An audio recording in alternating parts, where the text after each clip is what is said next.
Welcome back to समाचार 2.0 मित्रांनो, आप सभी को मेरे शो समय समाचार में आपका स्वागत है। मेरा नाम है देवेश सिंह। आप सभी को मेरा नमस्कार। मैं देश और दुनिया की सबसे इंपॉर्टेंट खबरों पर आपसे बातचीत करता हूं, तो आज भी करेंगे। सबसे पहले आप वीडियो को लाइक कर दीजिए और कमेंट करके आप सबको बताना जरूरी है कि आपको वीडियो पसंद आई या ना पसंद आई। आज की सबसे पहली खबर छत्तीसगढ़ से निकल के आ रही है, जहां पर कल पता चला था कि भारतीय सेना के जवानों के ऊपर नक्सलियों ने हमला कर दिया, जिसमें 5 जवानों की जान गई। लेकिन कल जब रेस्क्यू टीम उस पूरे इलाके में पहुंची, 500 लोगों की रेस्क्यू टीम जवानों को ढूंढने निकली, जिसके बाद पता चला कि 23 भारतीय सेना के जवानों की जान अभी तक जा चुकी है। 33 जवान अभी भी बुरी तरीके से घायल है। उसमें से एक सर्वाइवर ने बताया कि कैसे 400 नक्सलियों ने 3 तरफ से भारतीय सेना को घेर के रखा था और उनके ऊपर गोलीबारी कर रहे थे, जिसमें काफी सारे जवानों की जान गई। जिन जवानों को चोट लगी थी उन्होंने झोपड़े में बैठकर अपने आप को बचाने की कोशिश की, लेकिन वो नक्सलियों के अटैक में फंस गए। नक्सली वहां पर पहुंचे और उन्होंने किसी जवान को गोली से मारा और किसी के ऊपर चाकू चलाया। जिसके बाद और डिटेल्स मैं आपको दे दूं तो अभी भी एक कोबरा कमांडो मिसिंग है, उनको भी ढूंढने की कोशिश जारी। आर्मी ने बताया कि सबसे अभी तक का सबसे बड़ा नक्सली अटैक। पूरा देश इस वक्त काफी ज्यादा निराश, चाहे प्राइम मिनिस्टर हो, चाहे होम मिनिस्टर हो, चाहे ऑपोजिशन के लीडर्स हो, सब ने इस पूरे इंसिडेंट को काफी ज्यादा कंडेम किया है। होम मिनिस्टर ने यह भी कहा कि इसके ऊपर बहुत जल्द स्ट्रिक्ट एक्शन लेंगे। फिलहाल ये बताया जा रहा है कि अब तक का सबसे बड़ा नक्सली अटैक था छत्तीसगढ़ के इलाके में। पूरा देश इस वक्त दुखी। पुलिस इंस्पेक्टर सचिन वाजे, करप्ट पुलिस ऑफिसर सचिन वाजे, जिनके ऊपर अभी भी इन्वेस्टिगेशन जारी है। पुलिस ऑफिसर्स को कुछ डॉक्यूमेंट मिले हैं। सबसे पहले मैं आपको बता दूं कि ये डॉक्यूमेंट किस तरीके का है। ये पुलिस ऑफिसर्स हमेशा पब्स, रेस्टोरेंट्स और बार्स पर रेड मारते रहते हैं, जिसके बाद उनसे घूस भी लेते हैं। फिलहाल गिरग्राम में एक रेस्टोरेंट है, पब है, जिसमें उनको पुलिस ऑफिसर्स को एक डॉक्यूमेंट मिला, जिसके अंदर कई सारे बड़े पुलिस ऑफिसर्स का नाम लिखा हुआ है और उसके आगे किनको कितना पैसा देना है वो भी लिखा हुआ है। एनआईए का ऐसा अंदाजा लगाना है कि ये इन पुलिस ऑफिसर्स को हर महीने इतने रुपए देने हैं, वो लिखा रहता है। तो आप समझ सकते हैं कि किस तरीके से पुलिस ऑफिसर्स बड़े बड़े रेस्टोरेंट्स, पब्स और बार्स के मालिकों से हफ्ता वसूलते हैं ताकि वो उनके ऊपर कोई एक्शन ना ले। अगली खबर उत्तर प्रदेश से निकल के आ रही है, जहां पर विष्णु तिवारी, जिनको 20 साल जेल में बंद रखा गया था, इनकी कहानी के ऊपर बात करेंगे। इन्होंने अभी अभी अपना एक इंटरव्यू दिया। सबसे पहले मैं पूरा आपको मामला समझा देता हूं। उत्तर प्रदेश के रहने वाले विष्णु तिवारी, जिनको सन 2000 में रेप के चार्जेस लगे थे, उनके ऊपर रेप का इल्जाम लगा था, उनको पुलिस ने अरेस्ट कर लिया और उनके ऊपर केस चलता रहा।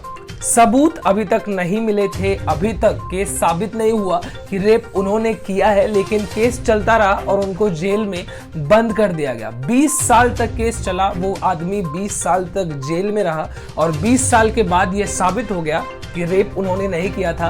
20 साल के बाद उनको रिहाई मिली, ना उनको कुछ पैसे दिए गए, ना उनके पास आज रहने के लिए घर है, ना खेत है, ना खाने के लिए पैसा है। उन्होंने अभी अभी अपने इंटरव्यू में ये सारी बातें बताई है, जहां पर उन्होंने ये भी बताया कि जिस दौरान वो जेल में थे 20 साल के लिए, उस दौरान उनके परिवार के 4 लोग इस दुनिया को छोड़ के चले गए। उनको देखने का भी मौका नहीं मिला। जब वो जेल से बाहर आए तो उनको कोई लेने तक नहीं आया था। ये सारी बातें उन्होंने बताई। भारत देश में आज भी 100 केसेस अगर चल रहे हैं मान लीजिए, तो उसमें से 70 केसेस ऐसे होते हैं जहां पर आदमी गिल्टी प्रूव नहीं होता है, लेकिन उसको जेल में बंद कर दिया जाता है और केस चलता रहता है। गिल्टी प्रूव नहीं हुआ, इसका मतलब कि जो उसने क्राइम किया है वो साबित नहीं हुआ कि उसी ने किया है, लेकिन उसको जेल में बंद रहना पड़ता है और केस उसके खिलाफ चलता रहता है। उसी तरीके से विष्णु तिवारी 20 साल तक एक झूठे रेप केस में जेल में बंद रहे और उनको बाहर नहीं निकाला गया। 20 साल के बाद ये साबित हुआ कि उन्होंने रेप नहीं किया था, अब जाके उनको छुटकारा मिला। अगली खबर हमारे पड़ोसी मुल्क पाकिस्तान से निकल के आ रही है, जहां पर पाकिस्तान के एक एंटी टेररिस्ट कोर्ट में 5 लोगों को 9 साल की सजा मिली। अब ये न्यूज हमारे लिए इंपॉर्टेंट क्यों है? इंपॉर्टेंट इसलिए है क्योंकि ये पांचों लोग 26/11 जो अटैक हुआ था मुंबई के ऊपर, उस अटैक में ये लोग मास्टरमाइंड थे, जिसके अंदर हफीज सईद का भी नाम है। उनको भी 9 साल की सजा दी गई है। लेकिन आप समझ सकते हैं पाकिस्तान में जेल की सजा और 5 स्टार होटल की सजा में कोई खास फर्क होता नहीं है। आपको अगर नहीं पता तो आप गूगल पे जाके सर्च कर सकते हैं हफीज सईद को किस तरीके से पाकिस्तान में रखा जाता है। पाकिस्तान दुनिया को दिखाने के लिए लोगों को सजा देता है कि हाँ, हम टेररिस्ट के खिलाफ एक्शन ले रहे हैं। हफीज सईद को वहां पर लेटा के जामुन खिलाया जाता है। मैं आपको बता दूं कि हफीज सईद को अरेस्ट होने के बाद, अभी भी वो अरेस्ट में ही है, अरेस्ट होने के बाद जेल में रहते हुए उसके 3 बच्चे हो चुके हैं। जेल में रहते हुए उसको बेल नहीं मिलती। तो आप समझ ही सकते हैं पाकिस्तान के 9 साल के सजा का हाल। फेसबुक यूज करना बंद कर दो, हाँ बस बंद कर दो, क्योंकि आपका डेटा सेफ नहीं है। और अगर आपको फर्क नहीं पड़ता तो आप यूज करो, और अगर आपको अपना डेटा प्यारा है तो यूज करो, क्योंकि कल ही खबर निकल के आई जहां पर 53 करोड़ लोगों का फेसबुक से डेटा निकाल कर ऑनलाइन लीक कर दिया गया है, जिसके अंदर से 61 लाख लोग भारतीय, यानी कि भारतीय लोगों का भी डेटा लीक हुआ है। 61 लाख लोगों का। मैं आपको बता दूं डेटा में क्या लीक हुआ है। आपका इंफॉर्मेशन, आप कहाँ रहते हैं, आपका फोन नंबर और आपकी ईमेल आईडी, ये सारी चीजें ऑनलाइन लीक कर दी गई हैं। अब इस पूरे मामले के ऊपर फेसबुक ने भी अपना जवाब दे दिया है। फेसबुक ने कहा है कि हाँ, डेटा लीक हुआ है, लेकिन ये डेटा पुराना है। तो पुराना है तो लीक कर दोगे? अरे ये क्या बताएंगे। मैं आपको बता दूं फेसबुक का जो मालिक है मार्क ज़करबर्ग, उसका भी डेटा लीक कर दिया गया, और उस फेसबुक के कई और अलग फाउंडर्स हैं, उनका भी डेटा ऑनलाइन लीक कर दिया गया। तो ये क्या ही बता देंगे। तो आप अब देख लीजिए, संभाल के करिए यूज। अगली खबर महाराष्ट्र से निकल के आ रही है, जहां पर केसेस भी बढ़ गए हैं और लॉकडाउन भी लगा दिया गया है। मैं डिटेल में आपको बताऊंगा। सबसे पहले केसेस की बात कर ले तो महाराष्ट्र में कल लगभग 60,000 केसेस, 57,000 केसेस दर्ज किए गए। और सिर्फ मुंबई की बात करें तो परसों 9,000 केसेस थे, लेकिन कल 11,000 केसेस दर्ज किए गए, जिसके बाद महाराष्ट्र के चीफ मिनिस्टर उद्धव ठाकरे को मजबूरी में लॉकडाउन अनाउंस करना पड़ा। इसके ऊपर डिटेल में बात करते हैं। पूरे हफ्ते लॉकडाउन नहीं लगाया जाएगा, वीकेंड्स को यानी कि संडे को कंप्लीट लॉकडाउन लगा दिया जाएगा। पहले की तरह A to Z सारी चीजें बंद। एक चीज और मैं आपको बता दूं, जो पहले रेस्टोरेंट्स, थिएटर्स और मॉल्स 50% लोगों के साथ चालू कर दिया गया था, उसको भी अब कंप्लीटली बंद कर दिया गया है। मॉल्स, रेस्टोरेंट्स और थिएटर्स बंद। अब सिर्फ रेस्टोरेंट से खाना पार्सल लेके घर जा सकते हैं। और अगर संडे की बात करें तो कंप्लीट लॉकडाउन, आप घर से भी बाहर नहीं निकल सकते। और जो नाइट कर्फ्यू लगाया गया है बाकी के दिनों को, यानी कि मंडे से लेके सैटरडे तक, उसके भी समय में बढ़त लाई गई है। अगर मैं डिटेल्स की बात करूं तो शाम को 8 बजे से लेके सुबह 6 बजे तक लॉकडाउन यानी कि नाइट कर्फ्यू लगाया गया था। अब उसको बढ़ा के शाम को 8 बजे से सुबह 7 बजे तक कर दिया गया है, और संडे को कंप्लीट लॉकडाउन। तो आप नोट कर लीजिए। अगली खबर देहरादून से निकल के आ रही है, जहां पर 7 दोस्त आपस में मिलकर जंगल में गए शिकार करने बंदूक लेके, लेकिन ये शिकार उन बच्चों के ऊपर उल्टा पड़ गया। डिटेल्स की बात करें तो सबकी उम्र 18 से लेके 23 साल के बीच थी। ये लोग जंगल में शिकार करने पहुंचे, लेकिन मामला कैसे उल्टा पड़ गया जब एक दोस्त ने बंदूक से गोली चलाई और वो गोली जाके दूसरे दोस्त को गलती से लग गई, जिसके बाद उसकी जान चली गई।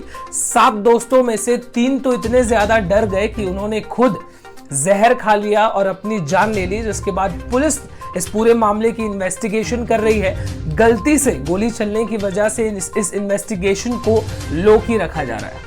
नवी मुंबई से अगली खबर, जहां पर 23 साल का एक आदमी जो रेप अक्यूज्ड है, जिसके ऊपर रेप करने का इल्जाम लगा है, वो पुलिस कस्टडी से भाग गया। कैसे, मैं आपको बताता हूँ।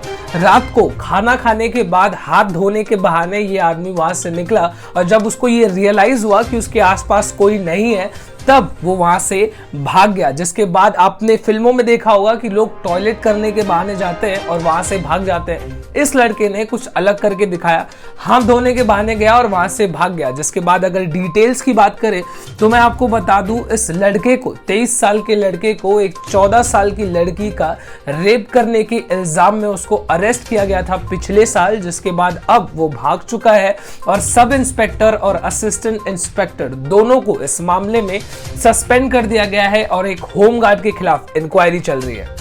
ममता बनर्जी का गुस्सा फिर से फूट गया है। वैसे ममता बनर्जी थोड़ी सी गुस्सैल है भी। बहरहाल इस मुद्दे के ऊपर आपसे बातचीत करते हैं, जहां पर ममता बनर्जी ने फिर से प्राइम मिनिस्टर नरेंद्र मोदी के ऊपर निशाना साध दिया है और उन्होंने कहा कि प्राइम मिनिस्टर नरेंद्र मोदी ऐसा कहते हैं कि बंगाल के ऑफिसर्स रेडी रहे, हम जल्द ही जीत कर शपथ ग्रहण करने आएंगे। उन्होंने कहा कि अभी तो इलेक्शंस शुरू ही हैं, खत्म भी नहीं हुए। क्या नरेंद्र मोदी भगवान है? क्या वो सुपर ह्यूमन है जो वो ऐसी चीजें कह रहे हैं? उन्होंने कहा इलेक्शन कमीशन से कि ये सारी चीजें अनकॉन्स्टिट्यूशनल है, बिल्कुल गलत है। वो किसी भी स्टेट गवर्नमेंट के ऑफिसर्स को इस तरीके से आदेश नहीं दे सकते। उन्होंने होम मिनिस्टर अमित शाह को भी नहीं छोड़ा, उनके ऊपर भी निशाना साधा, ये कहते हुए कि होम मिनिस्टर उनका जब मन करता है तब किसी भी ऑफिसर को ट्रांसफर कर देते हैं। जो भी बीजेपी का साथ नहीं देता उसका ट्रांसफर कर दिया जाता है और ये बिल्कुल भी गलत है, अनकॉन्स्टिट्यूशनल है। उत्तर प्रदेश के one of the biggest gangsters Mukhtar Ansari, जो अभी तक पंजाब के जेल में बंद थे, आप सभी को पता होगा, अभी अभी ऑर्डर्स निकल के आए थे जहां पर पंजाब की सरकार ने ये डिसाइड किया कि अब मुख्तार अंसारी की कस्टडी उत्तर प्रदेश को दे दी जाएगी। अब इस पूरे मामले पर एक लेटेस्ट अपडेट निकल के आया, जहां पर पंजाब ने कह दिया है कि उत्तर प्रदेश 8 अप्रैल के पहले मुख्तार अंसारी को अपने जेल में ट्रांसफर कर सकती है और अब मुख्तार अंसारी उत्तर प्रदेश की जेल में रहेंगे। देखने वाली बात यह होगी कि उत्तर प्रदेश में योगी आदित्यनाथ के अंडर वो कितने दिन जिंदा रहते हैं। अगली खबर बॉलीवुड के बड़े सितारों की तरफ से निकल के आ रही है, जहां पर बॉलीवुड के खिलाड़ी अक्षय कुमार और एक जमाने के बेस्ट एक्टर, मेरे फेवरेट एक्टर गोविंदा, इन दोनों की तरफ से आ रही है, जहां पर गोविंदा और अक्षय कुमार दोनों कोविड पॉजिटिव हो गए हैं। अक्षय कुमार ने अपने सोशल मीडिया पे पोस्ट करके बताया कि वो कोविड पॉजिटिव टेस्ट कर चुके हैं, अपने घर पे होम क्वारंटाइन है, जरूरी दवाइयां ले रहे हैं और उन्होंने ये भी कहा कि जितने भी लोग आसपास के दिनों में उनके कांटेक्ट में आए हैं वो भी अपना टेस्ट करा ले। वहीं अगर गोविंदा की बात करें तो गोविंदा की बीवी ने बताया कि मंडे को गोविंदा को कोविड पॉजिटिव हो गया, जिसके बाद वो भी होम क्वारंटाइन है और फैन से अपना ख्याल रखने के लिए कहा। इसी के साथ आज की न्यूज अपडेट्स में बस इतना ही। आपसे कल फिर से मुलाकात होगी, उसके पहले आप चैनल को सब्सक्राइब कर लीजिए, इस वीडियो को लाइक कर दीजिए। This is me Devesh Singh signing off. जय हिंद।